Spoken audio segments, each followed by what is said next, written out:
Et bonjour à tous, bienvenue sur la chaîne de l'Examen Crypto. Nous sommes le jeudi 18 avril 2024, 7h50 à l'heure à laquelle je fais cette vidéo. On va faire un point bien sûr sur la situation du Bitcoin. On va regarder aussi après le XRP qui prépare quelque chose d'intéressant. On va regarder aussi bien sûr le commentaire du jour.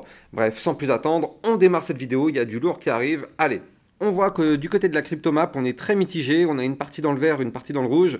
C'est vraiment très difficile actuellement de reprendre un petit peu de force. On va voir que le Bitcoin est un petit peu brinque-ballant. Allez. Sans plus attendre, on démarre.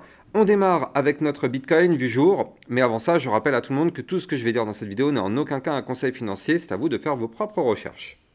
Alors, du côté de notre Bitcoin, qu'est-ce qu'on voit? Eh bien, on voit que ça a tenu. Regardez ça. Notre niveau de support que je vous avais dit hier, les fameux 60 777 $, eh bien, ça a tenu. C'est-à-dire qu'on a clôturé la journée au-dessus de ce niveau clé. Et tant mieux. Je rappelle que ce niveau clé correspond déjà à un gros support et il correspond en plus de ça à un range, au bas du range, donc zone de support importante. Et il correspond aussi à un mouvement qui aurait pu déclencher une énorme Bart Simpson. Regardez ça, tac, je vous en ai parlé hier soir de ce Bart Simpson qui est là. Tac, donc effectivement, c'est un très gros niveau de support qu'il fallait sauvegarder. C'est chose faite, on a réussi à le sauvegarder hier. Alors, est-ce qu'on est tiré d'affaire? Non. On voit qu'on est toujours en train de graviter sur le bas du range, là ici. Pour l'instant, on est vraiment en bas, on n'a pas encore trouvé un rebond.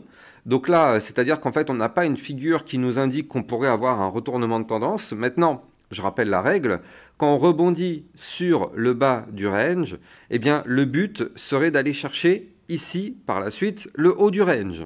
Donc nous, on veut absolument voir ici un rebond, c'est-à-dire plusieurs bougies qui clôturent au-dessus, effectivement, de notre bas de range, pour qu'on puisse se dire, ok, on a un rebond, ça a tenu, on remonte par la suite pour aller chercher le haut du range.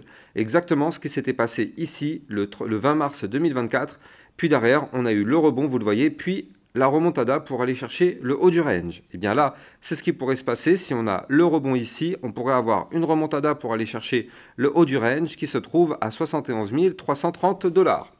Donc vous le voyez, c'est quand même un range à plus combien? C'est un range à plus 17% quand même, mine de rien. Donc c'est pas dégueulasse. Donc on veut absolument voir un rebond ici pour notre Bitcoin. Alors là pour l'instant en tout cas, on continue de latéraliser, on ne break pas les supports, ça tient. On n'a pas forcément de reprise haussière, attention à ça. Maintenant, ce qui est intéressant de voir, c'est surtout cette vue 4 heures. Vue 4 heures qui, elle, regorge d'informations. Regardez ça. Attendez, avant de vous parler de la vue 4 heures, je vais parler rapidement de la vue hebdomadaire, donc la vue long terme. Vue long terme sur le Bitcoin, qu'est-ce qu'on voit? Eh bien, on voit que du côté du RSI, regardez ça. Là, on a fait une pointe à 64. Donc ça, c'est bien redescendu. Ça fait vraiment plaisir. Parce que bien sûr, plus le RSI retombe, plus effectivement, ça peut être des bonnes zones pour du rechargement. Donc là, on est quand même bien redescendu entre maintenant où on est à 64 et il y a encore quelques semaines où on était ici à 87. 87, s'il vous plaît. Donc du coup, c'est bien. On voit que du côté de l'euphorie aussi, ça s'est quand même bien calmé. On s'est pris une bonne claque dans la tronche. Et donc là, l'euphorie, elle est vraiment retombée. On voit que beaucoup de personnes commencent maintenant à passer bear. Et ça, on va pas se mentir, on aime. On aime. En tout cas, pour tous les investisseurs long terme qui ont connu comment ça se passe à chaque fois, eh bien, on aime. On aime parce que plus le sentiment devient bear, plus le marché aura tendance à aller dans le sens inverse. Et plus le sentiment est bull, plus le marché aura tendance à aller dans le sens inverse. C'est comme ça que ça a toujours fonctionné et c'est comme ça que ça fonctionnera toujours. Le marché ira toujours à l'inverse du sentiment actuel. Donc là, vu qu'on était très bullish ces dernières semaines, sans même avoir breaké la résistance clé, tout le monde pensait déjà qu'on allait aller taper les 100 000 $. Et bien là, du coup, c'est un coup de poing, un uppercut dans la tête. Et ça, du coup, ça nous a vraiment remis les pieds sur terre. On s'est dit, ok, le Bitcoin peut retomber. Maintenant, c'est ce qu'il a fait. Est-ce que la chute est terminée? Pas forcément. Pour l'instant, nous n'avons toujours pas de figure de retournement haussière. Mais en tout cas, le sentiment change de camp. Et ça c'est plutôt bien pour les investisseurs long terme.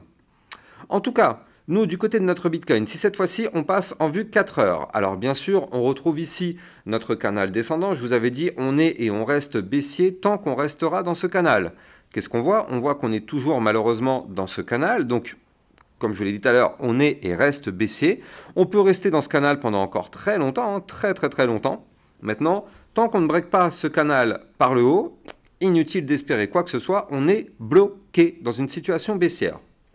Maintenant, on voit que là, on a réussi à reprendre des niveaux clés, c'est-à-dire que là, hier, je vous avais dit attention quand même, attention parce qu'on avait breaké quand même en vue 4 heures le support des 60 777 $. Heureusement que la vue 4 heures est moins importante que la vue jour, pardon, parce qu'en vue jour, on voit qu'on a réussi à sauvegarder, même si en vue 4 heures, on avait breaké. Mais comme je vous l'avais dit hier soir justement dans ma vidéo, d'ailleurs, vous l'avez vu sur mon Twitter officiel, je vous avais fait une vidéo hier soir aux alentours de 19 h et je vous avais dit, attention, on a quand même eu un breakout. Maintenant, il faut surveiller le pullback. C'est ce que je vous avais dit ici dans cette vidéo. Et maintenant, ce qui est bien, c'est que le pullback a réussi à se valider. Donc, je rappelle pour tous ceux qui veulent des informations, n'hésitez pas à venir me suivre sur mon Twitter officiel. Vous avez le lien en description de cette vidéo. C'est là-dessus où je vous diffuse un maximum d'informations, plein de news, plein de choses, plein d'analyses techniques. Bref, c'est the place to be. N'hésitez pas à venir me suivre sur mon Twitter officiel. Et je rappelle aussi au passage, les likes et commentaires sont très fortement appréciés. Partagez les vidéos, ça participe grandement au référencement de la chaîne YouTube. Donc là, du côté du Bitcoin, on voit qu'en vue 4 heures, on avait eu le break, malheureusement ici baissier.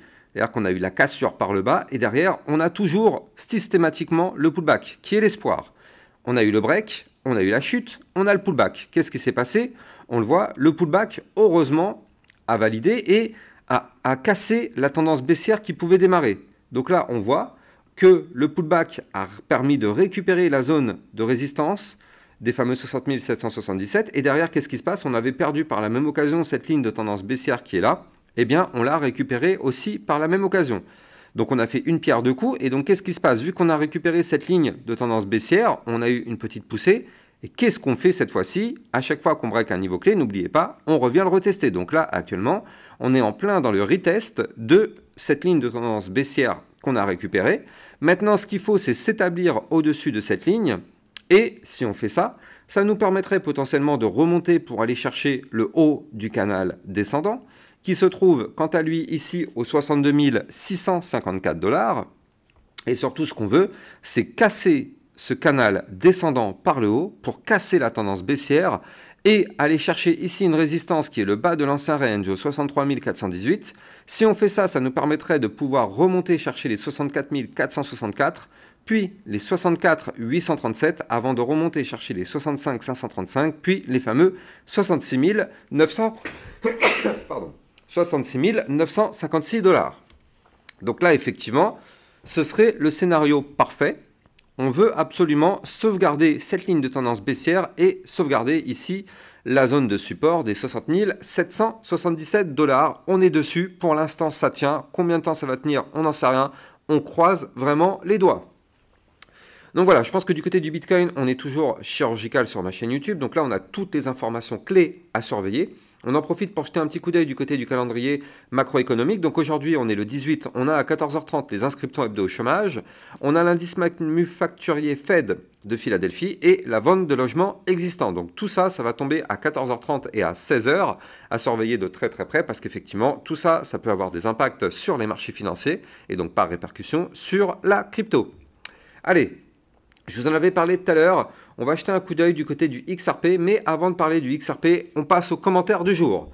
Alors, le commentaire aujourd'hui, c'est Celsius Anselme. Salut Lexa, est-ce une bonne chose de recharger les cryptos qui n'ont pas encore fait des x2, x4 et de ça pour anticiper les éventuelles poussées haussières, ou bien serait-il mieux de recharger les cryptos qui avaient déjà pump et qui sont en retracement? La question est vague, mais juste ton point de vue de façon générale. Non, la question est très très claire. Alors, je vais répondre à cette question qui effectivement est très intéressante pour toutes les personnes qui veulent trader effectivement toute cette chute. C'est une question vraiment capitale. Donc là, il faut bien comprendre qu'effectivement, il y a des cryptos qui ont déjà fait des grosses poussées haussières et des cryptos qui pour l'instant n'ont rien fait.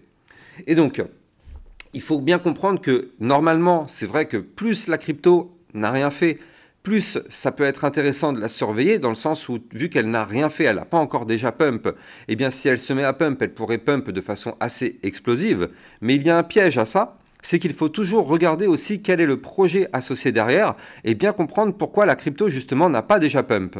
Parce que des fois, il y a des cryptos qui n'ont pas du tout pump, alors que tout le reste a pump, et donc on se dit ouais, ça c'est une crypto super intéressante, ça va péter, le jour où ça va péter, ça va péter. Ouais, mais des fois le projet derrière, il est mort. Si le projet il est mort, cette crypto ne pumpera plus jamais. Donc effectivement, ça ne sert à rien d'investir des billes sur une crypto qui n'a pas bougé, dont le projet est mort. Donc il faut toujours effectivement surveiller les cryptos qui ont des projets très sérieux et qui n'ont pas effectivement déjà explosé. Moi, c'est vrai que c'est ce que j'ai tendance à chercher, en tout cas, c'est ce type de crypto-là. Mais toujours bien regarder le projet, parce que si le projet est complètement pourrave derrière ou si le projet est mort, vous allez investir sur un truc qui est tout en bas et qui ne repartira jamais. Et donc c'est là où c'est extrêmement dangereux. Par contre, la deuxième idée, c'est de recharger des cryptos qui ont déjà pump. Ça aussi, c'est intéressant parce qu'en réalité, il y a des cryptos avec des narratifs extrêmement intéressants, notamment l'intelligence artificielle ou bien les RWA, les fameux Real World Assets. Donc ça, en ce moment, c'est vrai qu'on a pas mal le vent en poupe du côté de ces narratifs-là. Et donc là, quand on voit les retracements qu'on a eu du côté de ces altcoins, eh bien c'est vrai que là, on pourrait se dire qu'effectivement, ça peut être intéressant, notamment quand on prend des cryptos, genre, je sais pas, le Hondo qui a fait un moins 30% ou un truc comme ça, eh bien si vous croyez au projet qui est associé derrière et qu'on a eu un très joli retracement, c'est vrai que c'est toujours des belles zones pour accumuler pour du long terme. Ça c'est vrai aussi, c'est non négligeable, pardon. Donc c'est vrai que moi, en tout cas, je joue un petit peu sur les deux tableaux. Moi, je cherche des cryptos qui n'ont pas pump, mais qui ont des projets très sérieux derrière. Comme ça me permet, le jour où ça pète, eh bien, d'être dans la fusée. Et je cherche aussi des cryptos qui ont vraiment des bons narratifs, qui ont eu un joli retracement sur lesquels, effectivement, ça peut être très intéressant de remettre une petite pièce. En tout cas, moi, c'est ma façon de procéder. Je ne dis pas que c'est ce que tout le monde doit faire, mais c'est ma façon à moi, hein, comme tu le demandais. Mais juste ton point de vue de façon générale, c'est mon point de vue de façon générale et n'est en aucun cas un conseil financier. Allez, comme je vous le disais tout à l'heure, on va parler du XRP. Le XRP qui pour l'instant est en train de latéraliser et ça c'est plutôt intéressant. Pourquoi? Alors regardez, le XRP lui il a pas mal retracé. Bon bah bien sûr, hein, ça on le sait, quand le Bitcoin se met à chuter, tout le marché crypto chute avec lui. Du côté de la vue hebdomadaire, on voit qu'on est revenu chercher un bas de canal ascendant. Ici on le voit parfaitement, hein, regardez ça, tac, le canal ascendant. Ce canal qui nous a permis eh bien, de surfer la vague un petit peu depuis la fin du bear market. Hein. Regardez ça, c'est le canal fin de bear market. On est toujours dedans. Là, on voit qu'on est venu chercher ici le bas du canal ascendant. Donc, c'est vrai que là, en termes de zone de support clé, c'est intéressant. On a ici la zone de support long terme 0,4876, puis 0,4851. Donc là, on est sur une double zone de support. Juste en dessous, à 0,4696, on a une autre zone de support. Donc là, on est clairement sur une belle zone de support. Pour l'instant, ça tient et tant mieux. Donc là, sur du long terme, on est et on reste dans une configuration boule sur cette crypto-là. Maintenant, ce que moi je voulais vous montrer, c'est surtout en réalité ce qui pourrait se passer, pourquoi pas, dans les prochains jours. Regardez ça, on est en train de former actuellement une grosse phase d'accumulation, donc de consolidation. Et donc, qu'est-ce qu'on voit dans cette phase de consolidation? En fait, en réalité, c'est un range. Et donc, surtout, dans ce range, on est en train, ici, de compresser à mort au niveau des bandes de Bollinger. Et donc ça, on le sait, quand les bandes de Bollinger sont pétées par le haut, quand elles sont hyper resserrées, ou bien pétées par le bas, hein, bien sûr, eh bien en général, ça c'est annonciateur d'un mouvement volatile avec de la force. Donc là, du côté du XRP, on voit que là, pour l'instant, on est plutôt vers le milieu du range. Donc je vais vous donner les deux niveaux clés à surveiller. On a un haut de range, zone de résistance à 0,5136. On a bas de range, zone de support, justement, hein, c'est le support des 0,4696 que je vous disais tout à l'heure. Donc pour l'instant, tant qu'on est compressé entre ces deux niveaux, eh bien effectivement, il n'y a rien à se mettre sous la dent. On reste et oui, on reste dans cette configuration latérale et on peut rester encore très longtemps dans cette configuration latérale. Maintenant, si on arrive à péter d'un côté ou de l'autre, je vous ai donné les deux niveaux clés, eh bien on pourrait avoir effectivement un mouvement assez impulsif. Donc si malheureusement c'est une cassure par le bas, eh bien ce serait un mouvement pour aller chercher les 0,4130, ce qui pourrait nous former potentiellement eh bien, un retracement d'encore 12%, donc ça ferait mal. Par contre, si c'est une cassure par le haut, je rappelle, on n'a pas de boule de cristal. Il y a des personnes qui vont dire non, mais c'est sûr et certain, ça va péter par le haut. Non.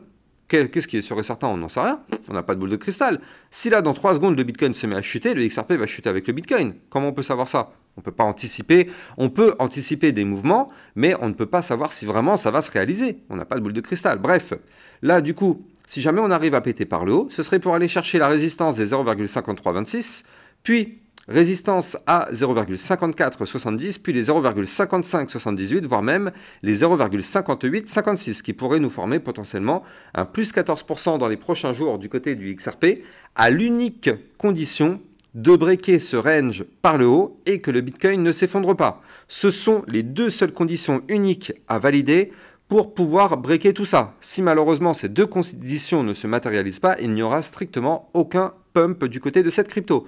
En tout cas les amis, j'espère que vous avez kiffé cette vidéo. Encore une fois, n'oubliez pas de liker, commenter, partager. Venez me suivre sur mon Twitter officiel, c'est là-dessus que je vous communique un maximum d'informations. Et si vous voulez trader cette volatilité, n'oubliez pas d'utiliser mon lien de parrainage Binance qui vous permet d'obtenir un bonus de 10% à vie sur vos frais de trading. En plus de ça, Binance étant une plateforme enregistrée PSAN auprès de l'AMF, elle ne risque pas d'être fermée ou d'être bloquée par l'AMF vu que justement elle l'a validée. Passez une excellente journée, ciao ciao.